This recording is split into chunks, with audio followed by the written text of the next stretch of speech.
Close your eyes. Can you see your future? Do you like what you see? The reason I wanted to talk about this is there's been so many times in my life that, people would say, or something would state in an article, or let's say any form of media would say, close your eyes. What do you see? Can you dream? What are you dreaming about? Can you visualize what you want? Well, at one point in time in my life, I could close my eyes and I couldn't see a happy future for myself. All I could see was the same grind in a negative way over and over again. And I didn't see something that I liked. I didn't see I didn't see a happy future for myself. I felt trapped.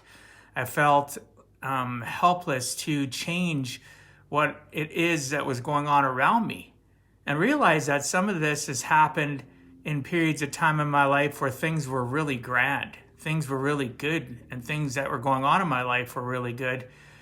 And I'd hit a brick wall. Have you ever felt like that? I know it makes me emotional just to talk about it, how many times in my life I've felt helpless and trapped. And then I'd go through periods of time where I felt really good about life. I was really happy.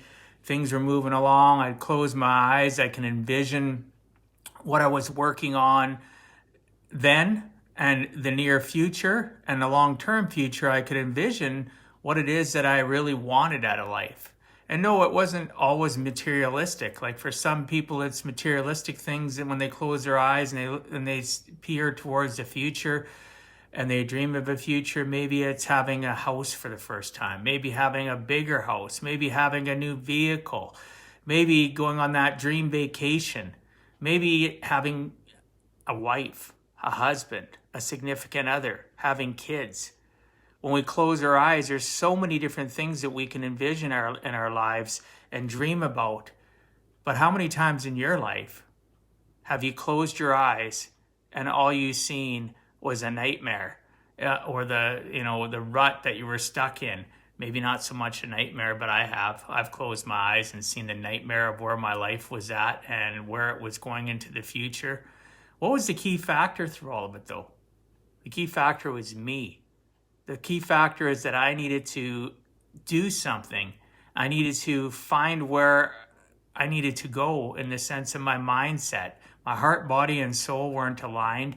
Even all the books I had read, all the things that I had taught myself over the years to points where I was really successful before I'd go into these lulls, was evading me. It was gone. Why was it gone? Well, guess what? We're a work in project, all of us, every single day, the rest of our lives. We need to be constantly feeding new ideas, new thoughts into our brains.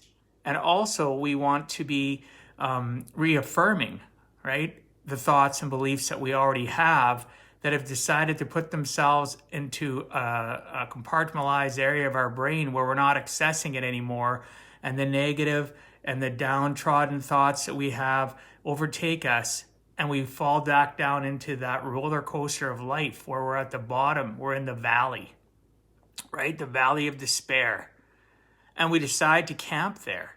And we camp there far too long in our lives. And really the answer to all of it is constantly putting new good thoughts into our brain. Feeding new thoughts into our brains doesn't happen on its own, though. We need to associate with good people that have good thoughts and good ideas. We need to read, listen to, and ingest all those things that can help it so that when you close your eyes, you can foresee a future that you're happy for, right? You like what you see. So close your eyes. If the future you're seeing right now for yourself is quiet desperation, sadness, despair, hamster wheel, being stuck on it, go to work, go home, get paid, and you're not feeling satisfied and fulfilled whatsoever, stop feeling that way. You have the ability to change and pivot. You have the ability to ingest and feed yourself information and thoughts and hang out with people and communicate with people, obviously, that can help you Do baby steps. For some of you, it's just going to be like a light bulb turning on, and you won't do baby steps. You will hit it. You will hit the ground running, and you will hit it hard and fast because you realize that you're tired of closing your eyes and not envisioning a future that will, make your family and you satisfied in a good way. Never, ever stop climbing. Don't get caught in the valley of despair like I have so many times in my life, and just learn that the answer is to constantly feed new things into your brain, take actionable steps to apply those ideas and processes, and never camp. Only rest momentarily in your life, and always, always continue to feed good things into your brain, and stop watching and listening to the media. It's not healthy. Why do I talk to you about all this stuff? Because I give a heck. And I look forward to seeing many of you over the next year, 3, 5, 10, 15 years, your lifetime. Those that decide to share with me or maybe work with me as a team to level up and continue to rise. God bless you all. Peace out. We'll talk to you tomorrow. Stay safe. Travel safe if you're still traveling throughout the holidays. And, just be at peace. God bless you all.